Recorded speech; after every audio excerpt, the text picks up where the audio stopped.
হাড়োয়া বিধানসভা কেন্দ্রটি বসিরহাট লোকসভার অন্তর্ভুক্ত।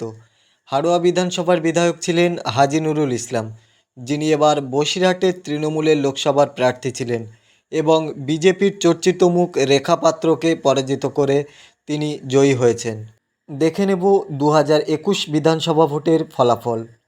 হাজী নুরুল ইসলাম তার নিকটতম প্রতিদ্বন্দ্বী আরএসএমপি প্রার্থী কুতুবুদ্দিন ফাতেকে প্রায় 81,000 ভোটে পরাজিত করেছিলেন এবং বিজেপি প্রার্থী রাজেন্দ্র সাহা 2021 সালে 38,506টা ভোট পেয়ে তৃতীয় স্থানে ছিলেন। 2024 লোকসভা নির্বাচনে এই বিধানসভায় হাজী নুরুল ইসলাম 1,45,356 ভোট পেয়েছেন। এই কেন্দ্রে বিরাট সাফল্য পেয়েছেন আইএসএফ প্রার্থী আক্তার রহমান গাজী। তিনি ভোট পেয়েছেন 34,365 এবং বিজেপির রেখাপাত্র ভোট পেয়েছেন 34,235টি এবং বিজেপি এই কেন্দ্রে তৃতীয় স্থানে রয়েছে।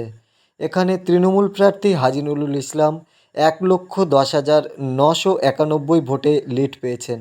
24 লোকসভা নির্বাচনে হাজী নুরুল ইসলাম সাংসদ হওয়ায় এই বিধানসভা কেন্দ্রে আবার উপনির্বাচন হবে।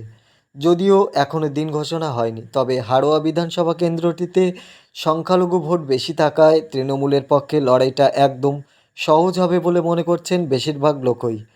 এই কেন্দ্রে বিজেপি কোনো সুবিধা করতে পারবে না, তবে আইএসএফ এখানে টক্কর দিলেও দিতে পারে। যেহেতু হাড়োয়া বিধানসভা কেন্দ্রটি সংখ্যালঘু অধ্যুষিত এলাকা, তাই আমরা এই কেন্দ্রে তৃণমূলকেই এগিয়ে রাখছি। আপনাদের কি মতামত তা অবশ্যই কমেন্ট করে জানাবেন এবং পরবর্তীতে মেদিনীপুর বিধানসভা আসনটির সমীক্ষার ফলাফল জানতে অবশ্যই আমাদের ইউটিউব চ্যানেলটি সাবস্ক্রাইব করবেন।